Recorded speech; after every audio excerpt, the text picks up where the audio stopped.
Hi guys, I've got to get set up.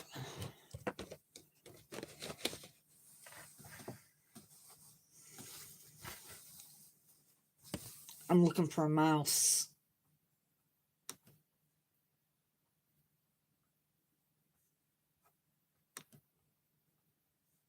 Only there's no mouse.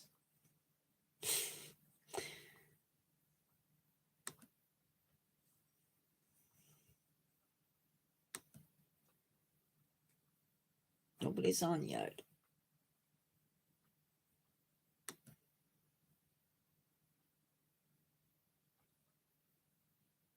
Hey, Daniel Tiger. How are you?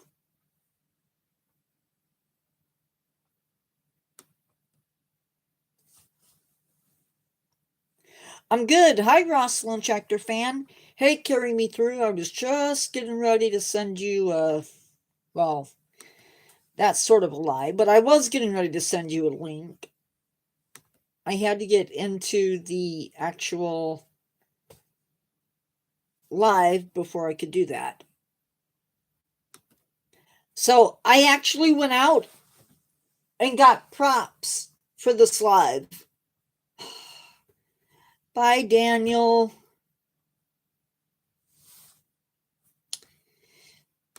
Have a good rest.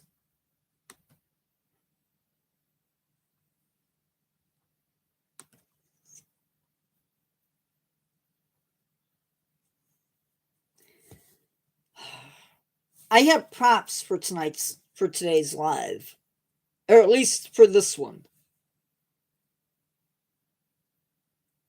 I don't really have one for the later live, but that's okay. How's everybody doing?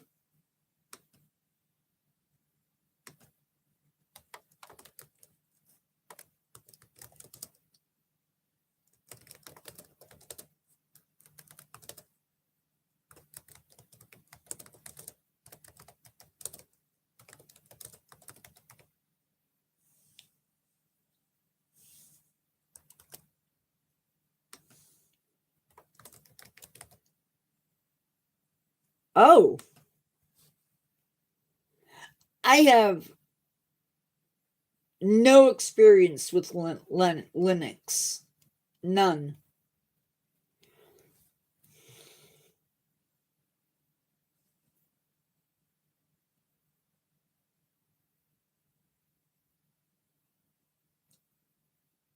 Mike, oh yeah, it rained. Mike, if you're gonna do racial jokes, find someplace else to hang out.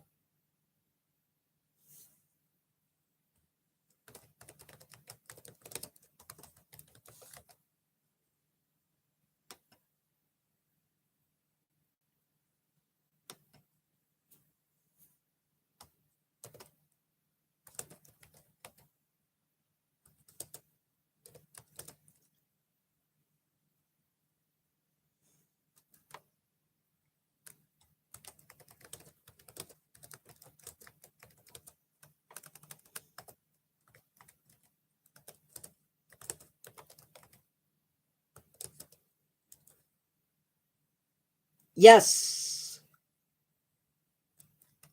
And we'll talk about that if I can ever get this taken care of.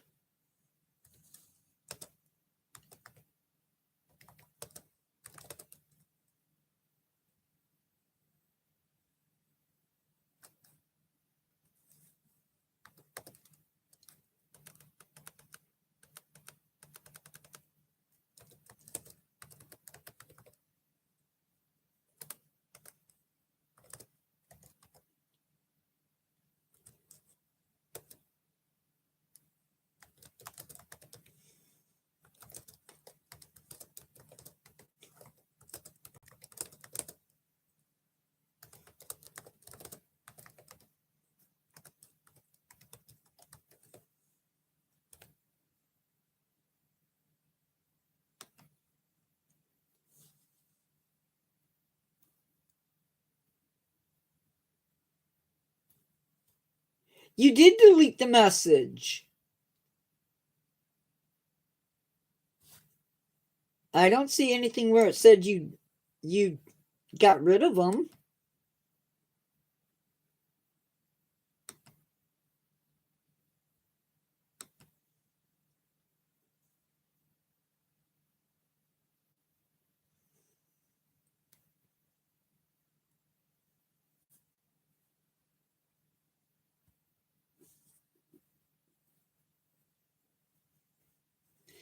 But honestly, I mean, it was a racist joke. He should have been gone anyway, so rather have him gone than in live.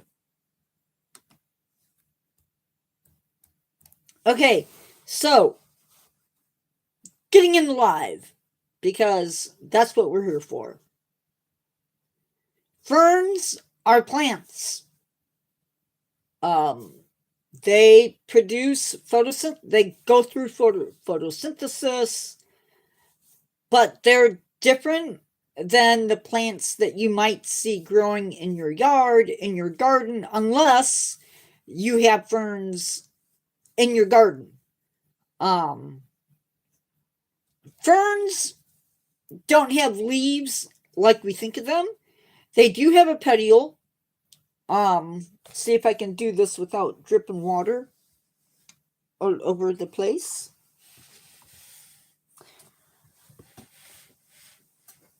I really don't want to use something that I'm going to have to wear later on today.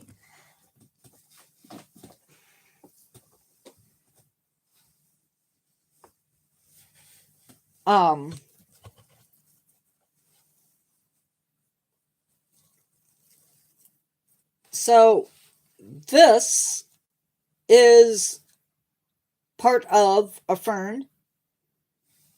This is petiole. Petiole. This whole thing is a frond. These are blades. Does that make sense?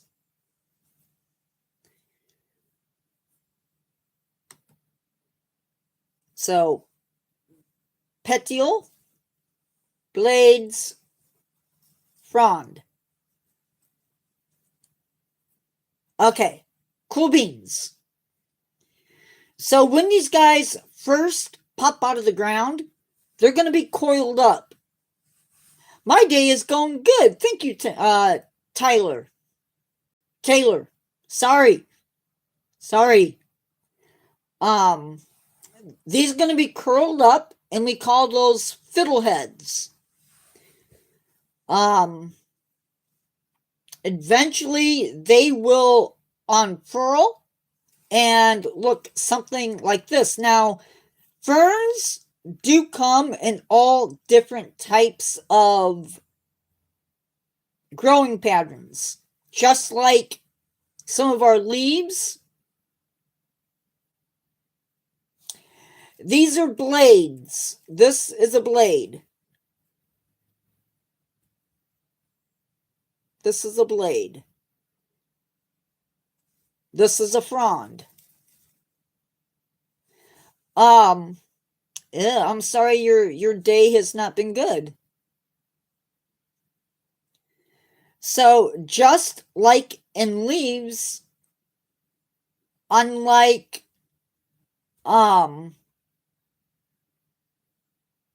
that's true.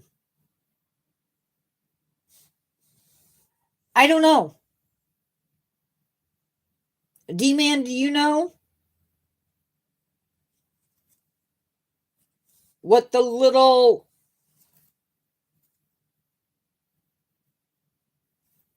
what these little things on the individual blades are called?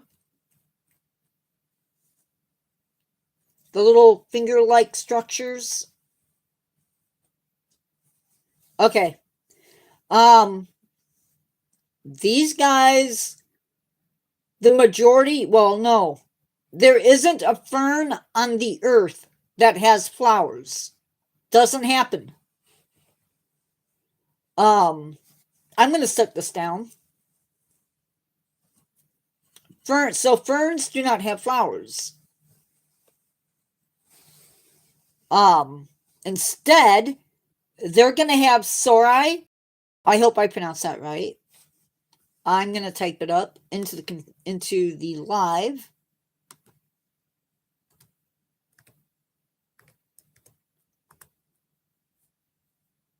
Okay, and that is where the spores are going to come from. More on that later, I promise. Wow, I have one person. I don't know how many people I have in live, but guys, we have one like,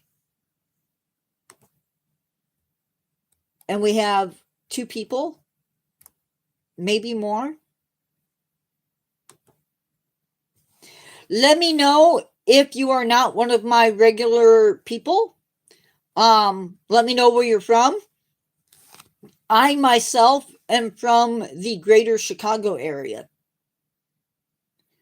So instead of seeds, they have spores, and that is how ferns reproduce. Now, ferns do have roots. And typically, a fern is going to have a rhizome, and then the roots come off the rhizome, and the fronds will come off of that. Yeah, I think it is. That's where the bulls play. For now, anyway. Now, how many fern species are there?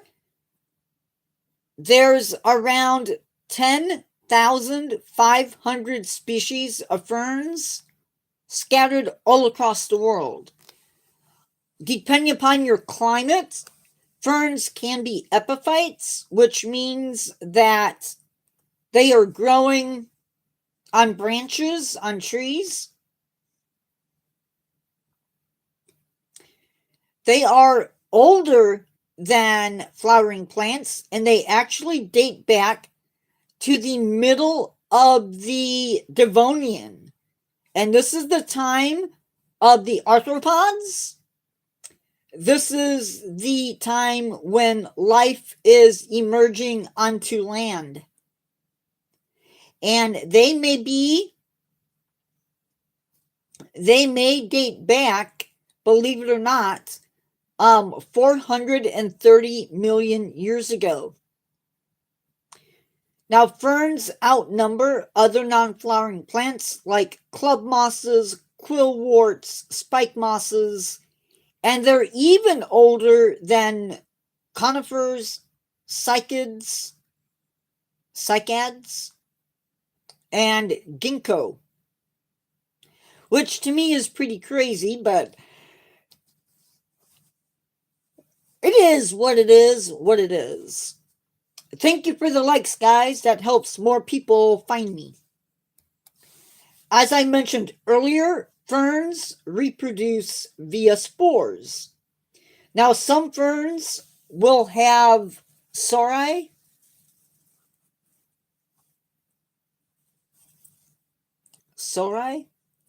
That are found on the underneath of the fern, or the blades. So, they would have little tiny dots sometimes on the underside, and that would be where the sori, those are the sori, and that would be where the spores would come out of. Now, this species, which unfortunately I do not know the name of, does not produce on the actual sori, on the frond.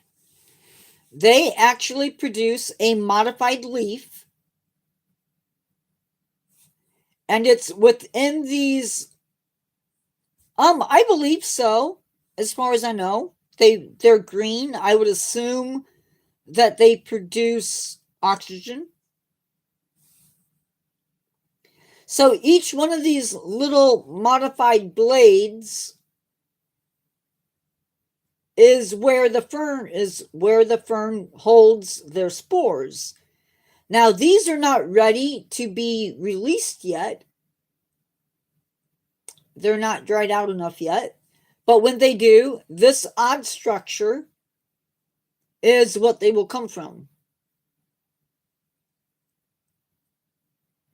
So different species, different ways of reproducing. Not necessarily reproducing, but the location of the spores may vary a little bit, like in this case. I do have another species of fern that grows on our property and I believe is native. The problem is I can't get to it. Well, got something in my eye and I don't want to rub it. Sure it does. The problem is these are sort of coiled up. But it looks like yeah. If you look though, I don't know if you can see it. But if you look, the little blades are opposite each other as you go up. This is actually not quite. They actually alternate a little bit as they go up. But this is what they use. That's what this species uses. Some ferns will actually have the little tips of their blades will curl up a little bit, and that will be where the sori are located. I think the other species of fern on our property actually sort of does it the same way that this species does.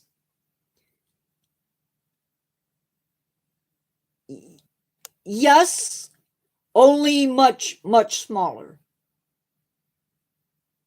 You would need a microscope to see them. Now, this one, they're going to be in enough quantity that if I were to crush one of these up, you would see the spores because there would be enough of them to see. So it takes a while for these guys to get going, but once they get going, this species anyway is like a weed. Now we had them on our vacant property to the east of us, and they were big. They were bigger than the frond that I brought in with me. It's pretty amazing. There are, like I said earlier, you can get ferns and grow them in your yard. Yes. Ferns do really well, and some do anyway, in the shade. This species does okay in the shade. It does okay in sunlight.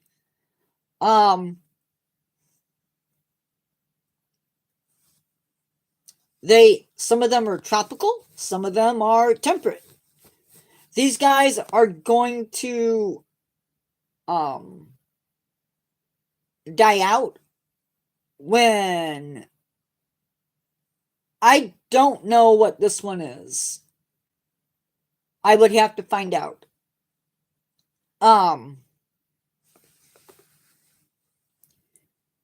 It amazes me, the diversity.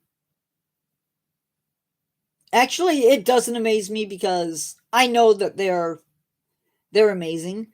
Things you should know. Not, you may have heard that people eat fiddleheads.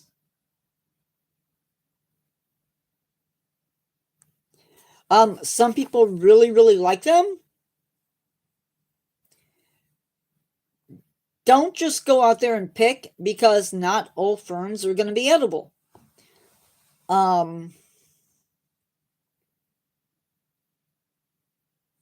there's diversity even among that. So don't just assume that if I say there people eat fiddleheads, that the ferns that are in your yard or growing in the woods next to your house are edible, because yeah, you probably are going to poison yourself.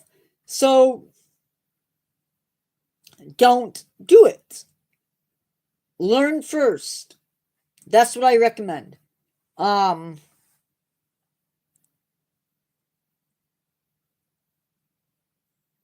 Life is interesting that way. So, as D Man said, um, you tend to see spores.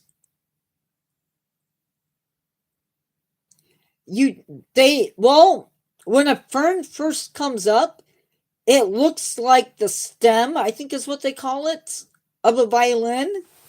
How it comes up and it's sort of round and sort of tucks in a little bit. That is exactly what a fiddlehead looks like on a fern. Now, the little modified um, frond that I showed you, those will actually remain throughout the winter and into the spring.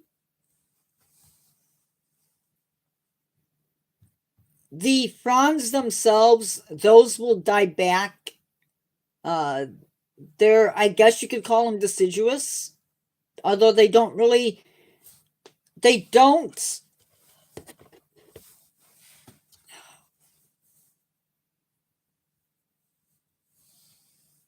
they don't drop the individual blades, they just die back. I didn't want you to get the wrong idea. Some ferns are endangered, so if don't go out and collect your ferns. I would find out if your local nursery has native ferns, and I would go that route. I don't like the idea of planting um non-natives, but if that's,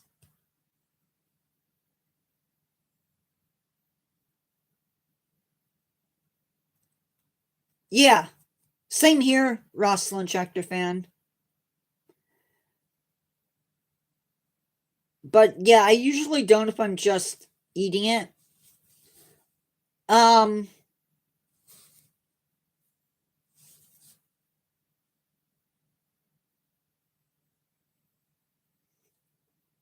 but there are ferns that you can get that will grow in your house um and will do quite well as long as you take care of them. I prefer plants that are going to be outside, although I do pretty good with house plants too, so that's the thing. Um I need some house plants, but my room is much too dark. So any questions? Because I feel like I've been talking way too much.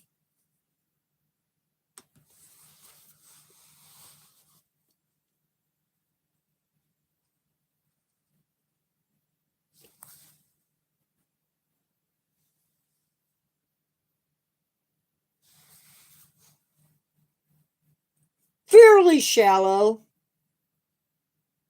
I The only ferns that I have are outside. And unfortunately, we have poison ivy in our yard. Thanks to robins. I'm sure that's where they came from.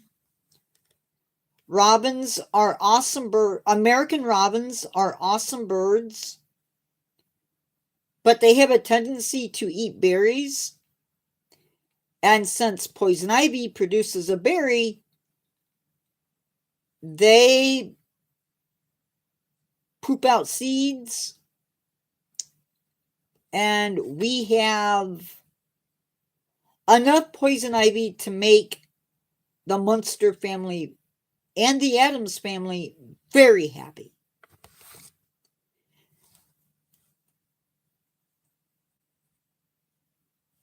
In fact,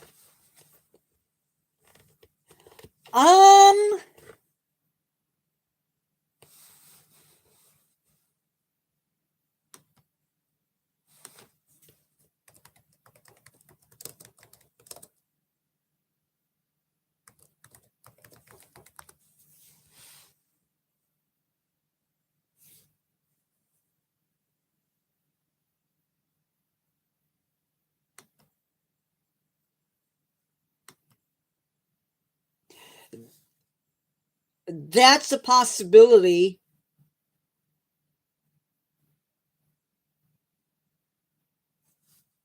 Ostrich fern, that's a definite possibility.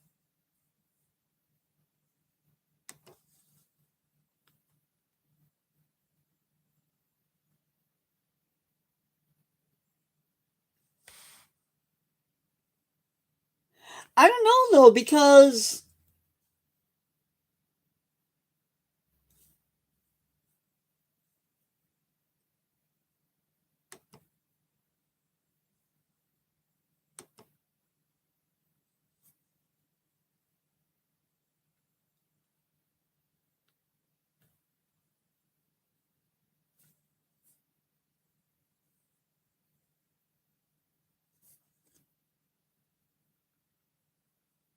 I don't know, actually.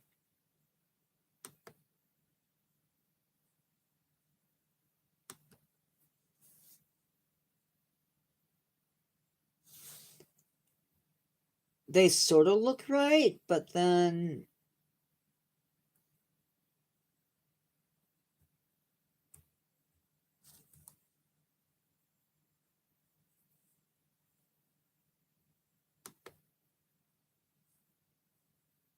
it could be ostrich fern.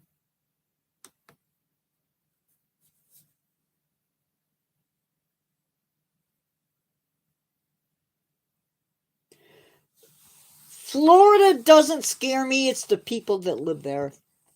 Sorry, D-Man. And the hurricanes. The hurricanes scare me more than the people. I like the wildlife.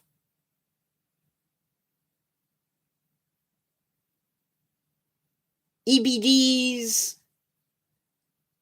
palmetto bugs, alligators, American crocodiles, American flamingos, black bears, Florida panthers.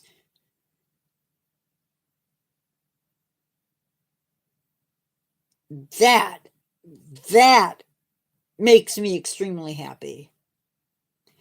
That is true. That is true.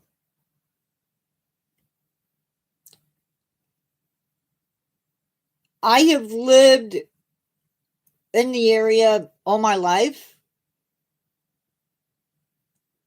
I have been through ping pong ball sized hail, blizzards in March.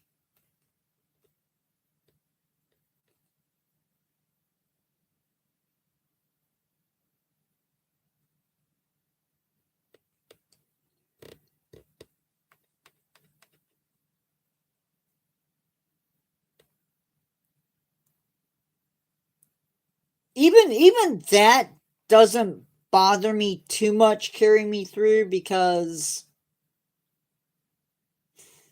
It's the subtropics. I mean, in some places. That's gonna happen. Yeah, but your chances of seeing a Florida Panther, and D-Man can correct me, but your chances of seeing a crocodile or the Panthers are pretty slim. Now, your chances of seeing an alligator, eh, that goes up some, but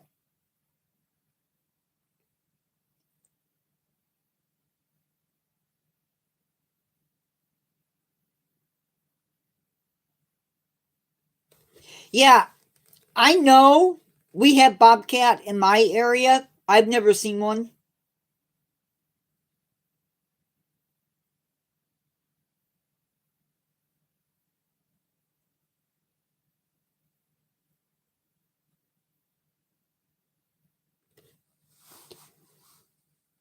Yeah, I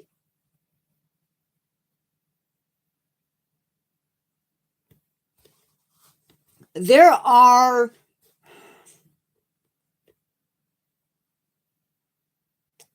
I want to phrase this right. Every area of the country has something that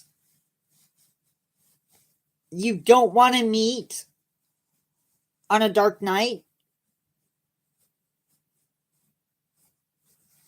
Now, in my area, a lot of the big predators. Oh, bobcats live here.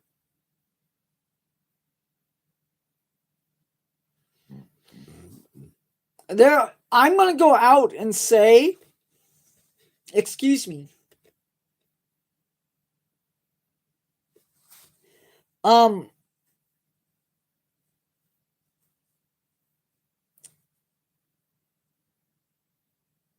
it won't mean anything to anybody outside of our area, but last year, was it last year or the year before? They had a bobcat that was killed by Wolf Lake. It had been struck by a vehicle. So they are here. If you see them, that's a different story.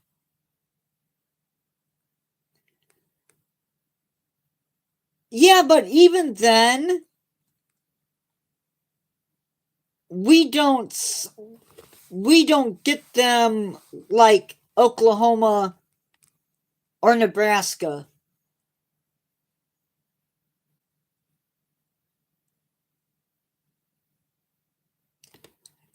It depends, Ross Lynch. I've never been through one.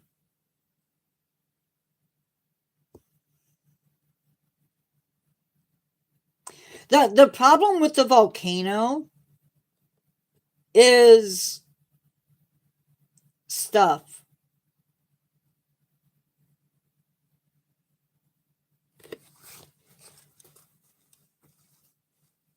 The if you're within range of the volcano,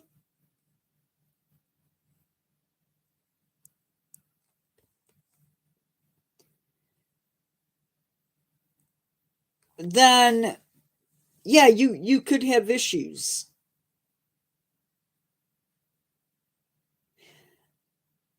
If I had to if I had to worry about wildlife causing me issues, fox, no, not fox, because foxes they tend to be a little bit. Foxes tend to be a little bit more shy around people, but coyotes, maybe not so much.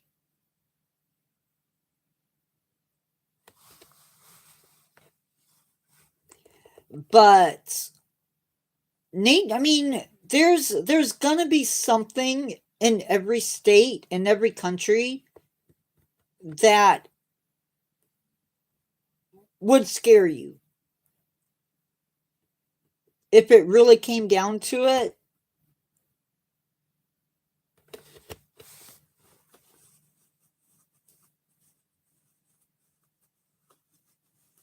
Yeah, but the thing is, you may not be able to outrun it.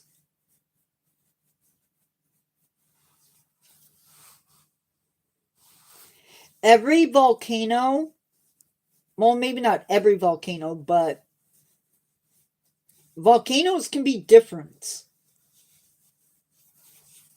All depending upon the geology.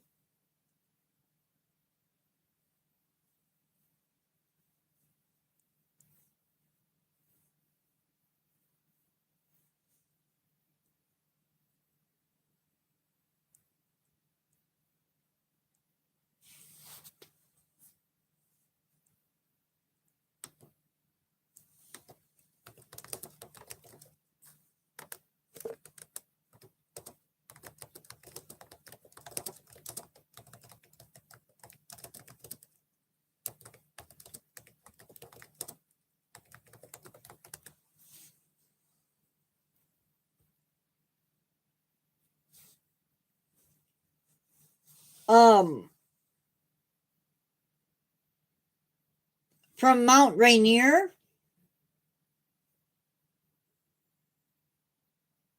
they suffer. You could get lahars.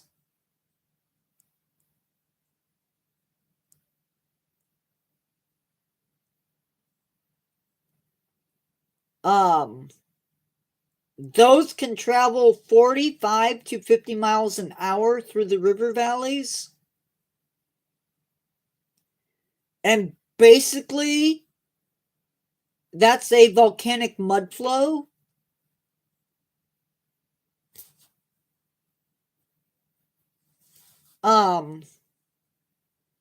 But even the ash they don't think would affect Seattle.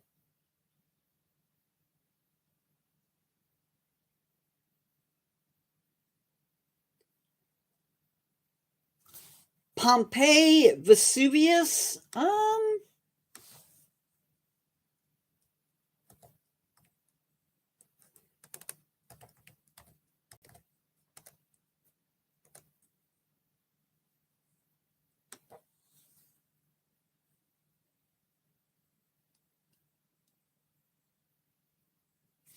so with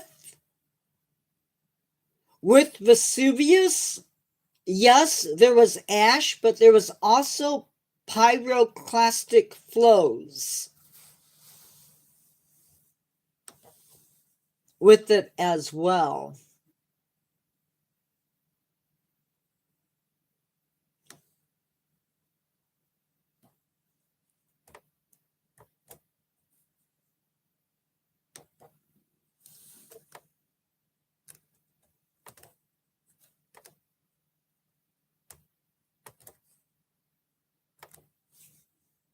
So a pyroclastic flow is an avalanche, basically, of volcanic ash, rock fragments, and gas. So these things can move at over 60 miles per hour, and they can be at temperatures of up to 800 degrees Fahrenheit.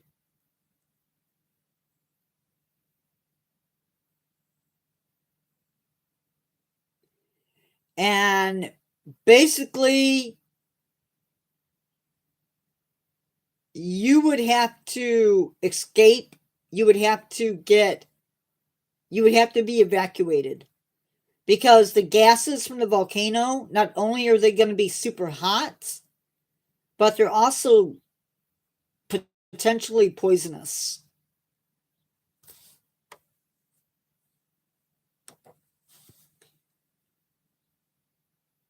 And basically, like I said, they're an avalanche.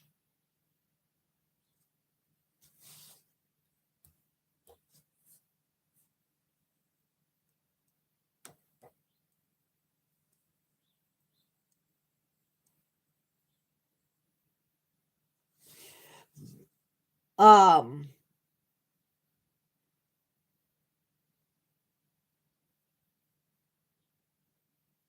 yeah, if you're breathing it in, you don't want to breathe it in because it'll probably cook your lungs. I would imagine so.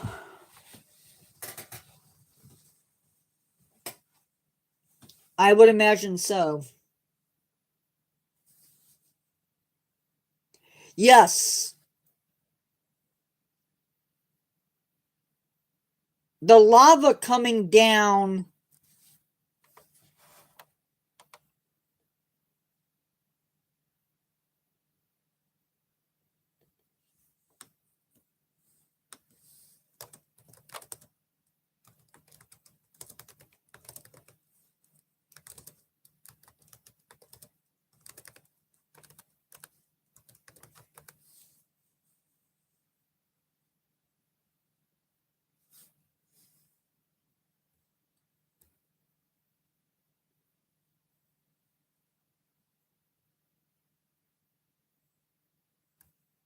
Um, like I said,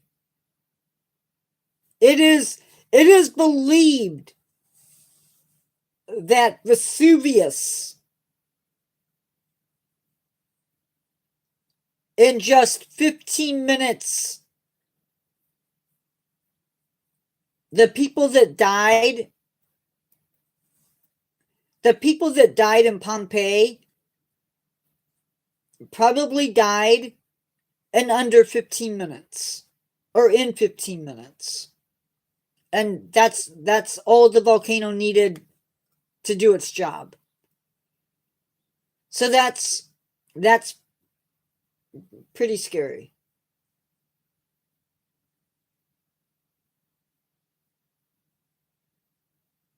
And again, it varies based on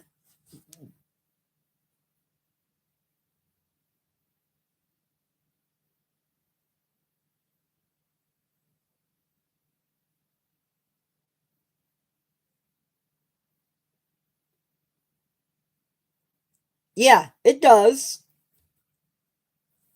And the ash from volcanoes tends to be really good for plants.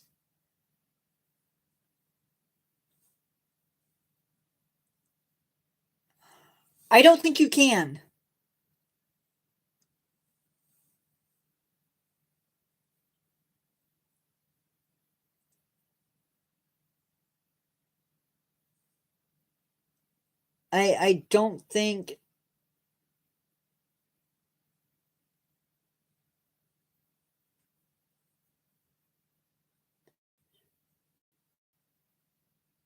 I don't think I don't think you can.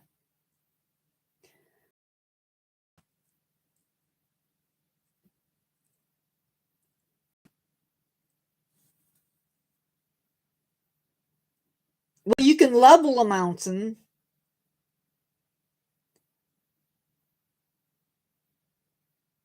but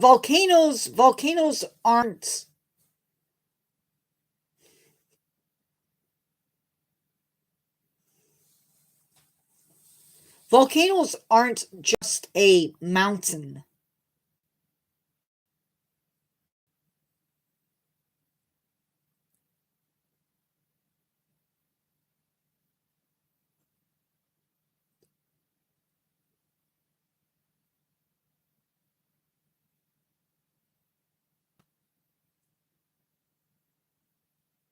Right. So there's a magma chamber.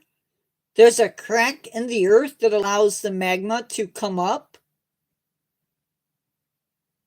So there's more to them than just the physical volcano.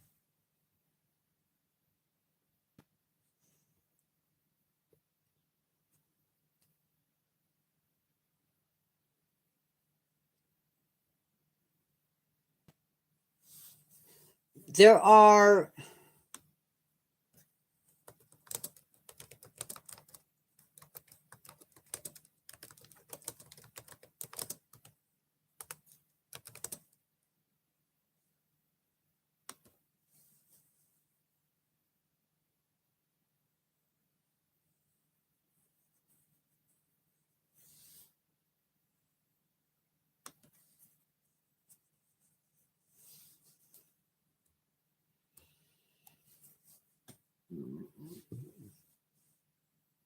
so facts about Mount Vesuvius. Pompeii is located 14 miles southeast of Naples at the southeastern base of Mount Vesuvius. It is believed that around noon that Mount Vesuvius erupted. So the first thing that happened is that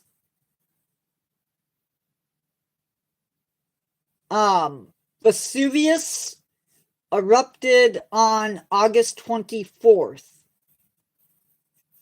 And that sent out volcanic debris over the city.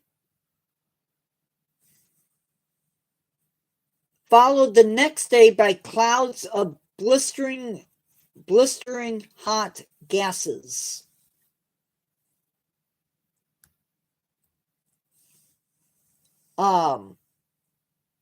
Sadly, if you were within the city, you were covered or crushed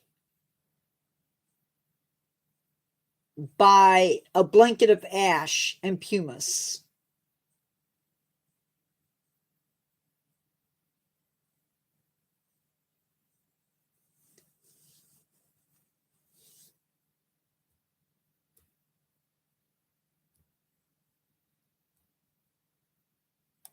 Pompeii supported somewhere between 10,000 to 20,000 people. Oh, yeah. Those are scary. I honestly, D-Man, those scare me more than anything. It's like 1 minute you're there, you're sleeping in your bed, and next thing you know, you're dead. You're just dead.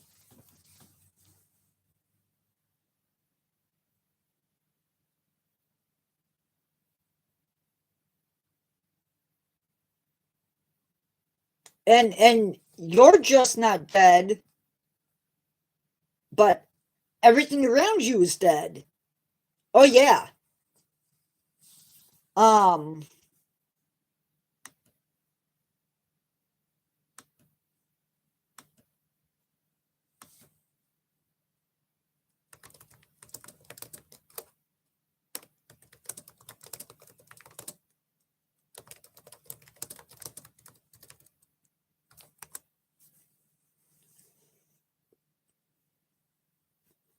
There are 3 lakes that had the potential for rare and they're rare and deadly events called limnic eruptions, which can release suffocating clouds of dissolved carbon dioxide and methane.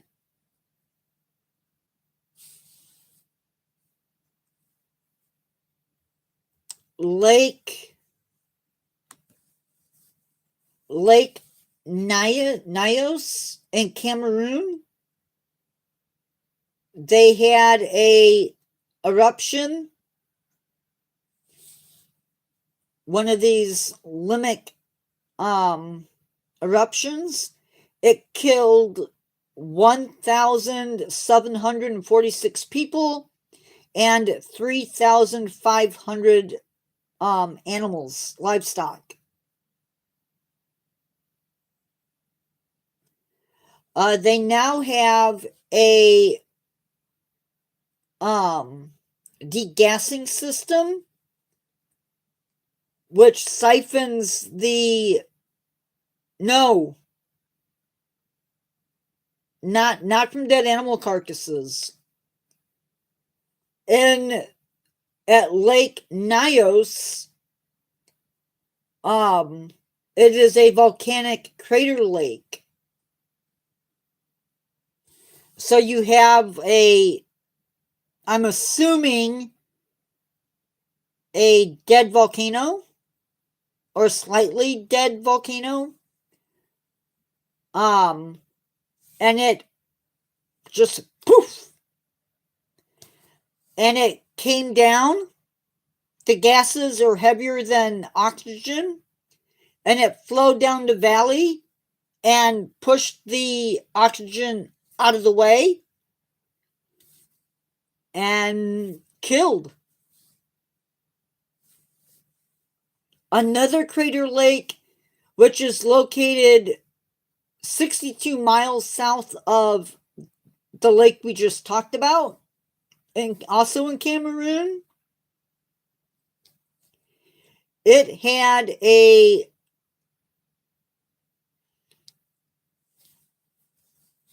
smaller number of people killed. It killed 37.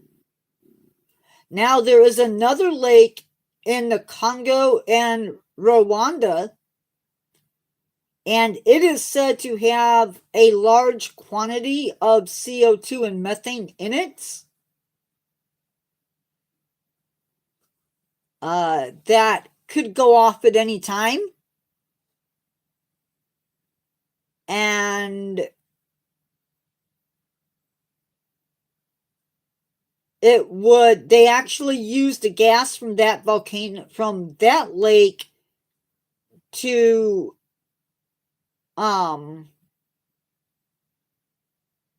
do electricity.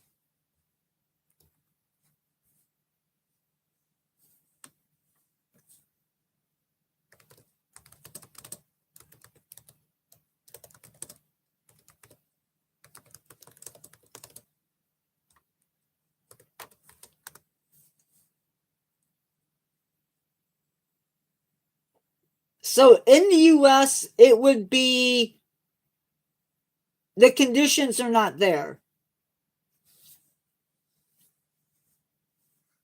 It would be highly, highly unlikely.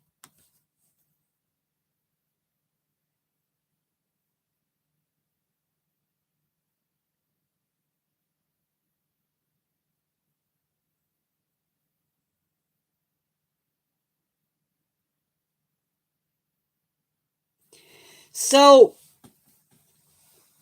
the problem with these lakes, where they're having these limbic eruptions, the water layers don't mix. So if the water doesn't mix, that allows the gas to build up.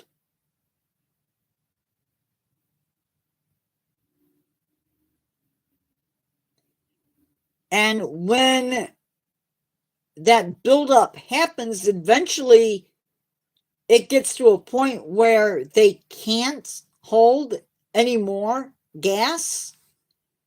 And that is when you see an eruption.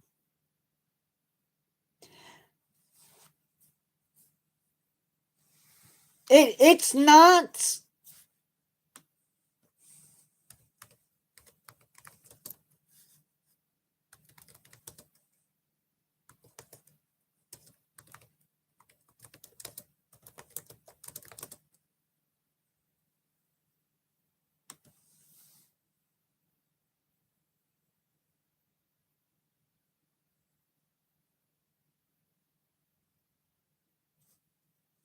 So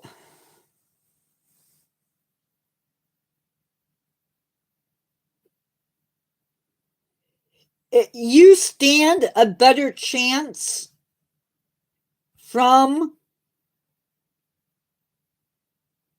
the risk of something happening at Crater Lake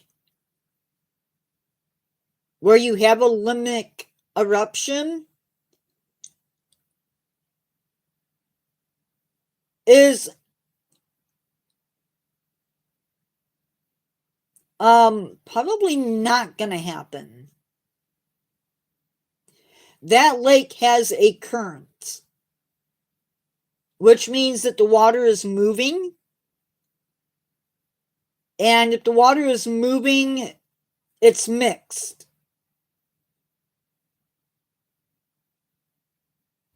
Your greater chances would be an eruption or lahar.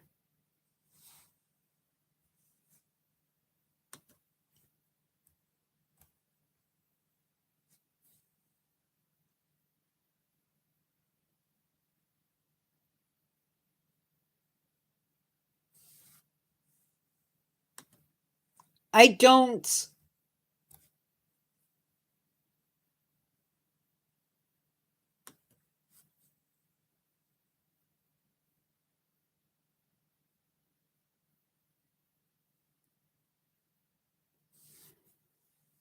I am getting really mixed.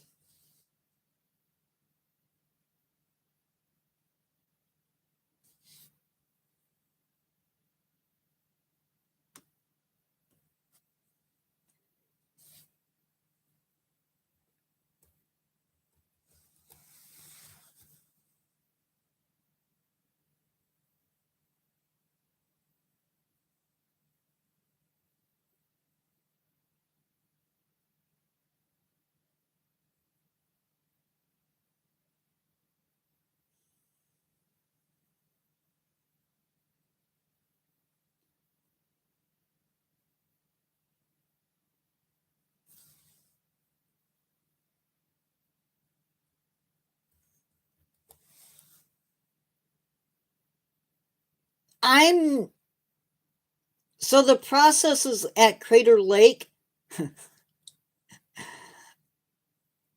I don't understand it.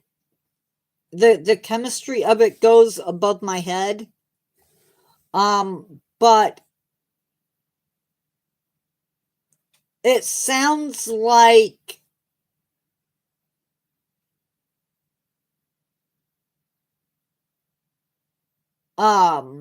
right now there's a mixing that's going on in the lake's water, and the fact that they are mixing keeps a limnic eruption from happening. Now, should that change and something happen where they're not mixing, then you have a problem. But as of right now, Crater Lake in Oregon is not an issue. It doesn't sound like. Okay, guys, it is 2:00. It's been a good live. I have really enjoyed it. I've learned stuff. I always do. I will be back at 7:00 for live.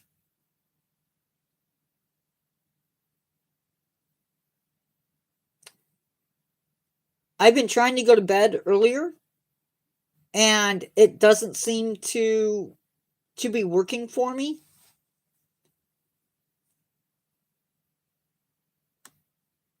So let me give you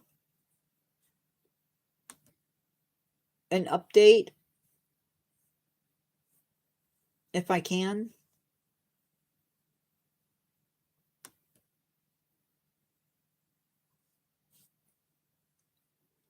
Hold on. I will let you know here in just a second.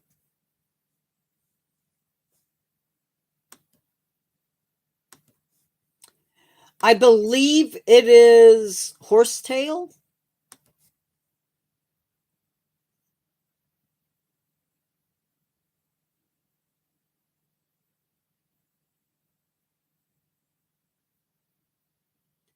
Which I wish I had an example to show you.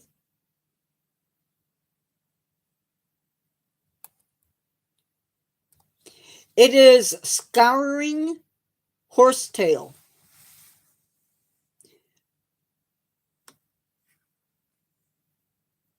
for tonight, which is another example of very ancient plant species. I don't know if it predates ferns, but it could. That will not be. That's going to be a video.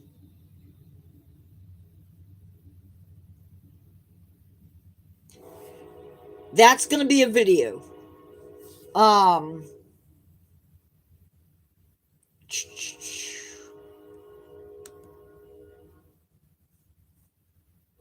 That particular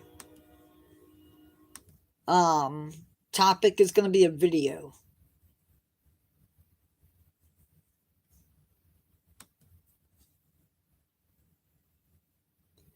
Darn it, I went to the wrong thing. I hate when I do that.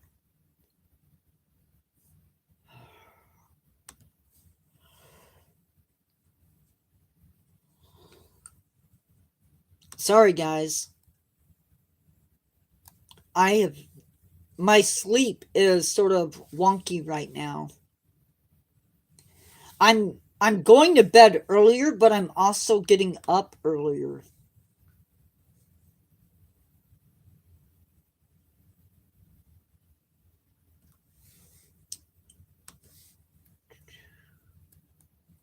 I'm doing American Lotus for tomorrow. So yeah, Brazilian pepper tree will be tomorrow. And we are looking at it as an invasive, not as a species.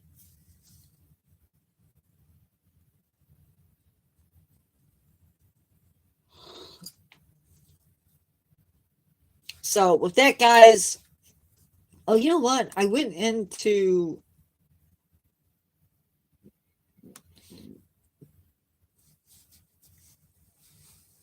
as of right now, we have 1,785 subscribers.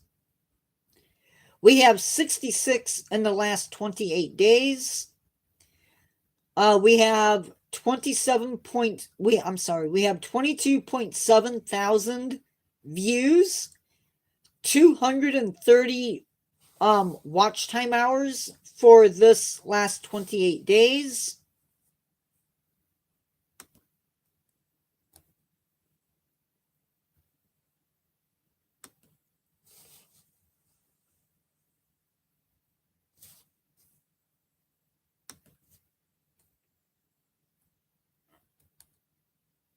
Oh, come on.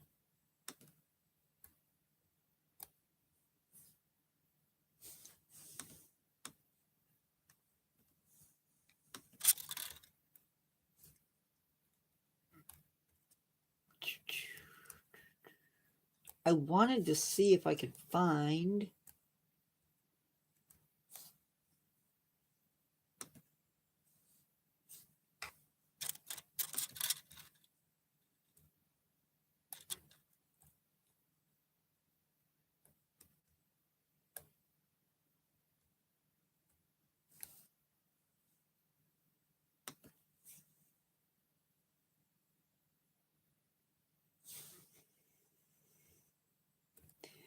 I'm going to give you, or try to give you,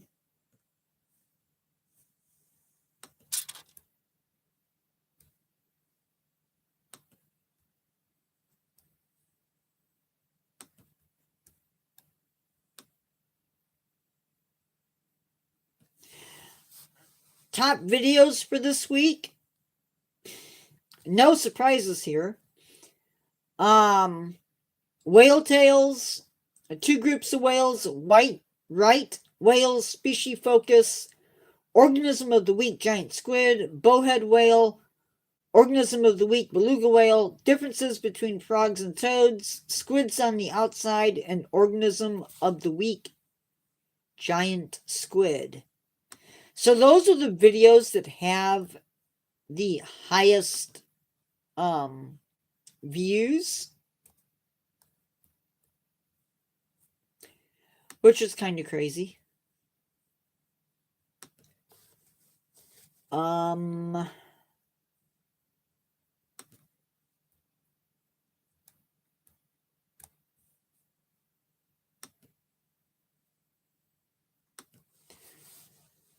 For this week,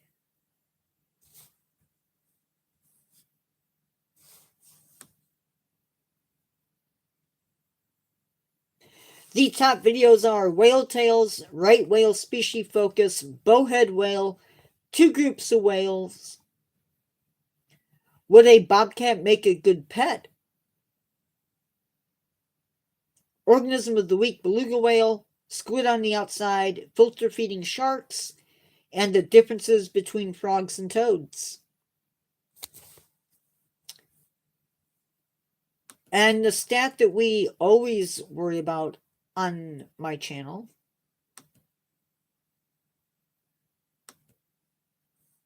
Okay.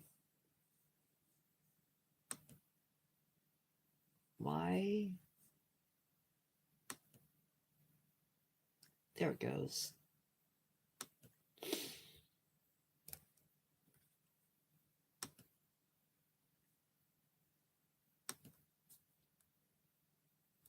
We have 2,872 public watch hours.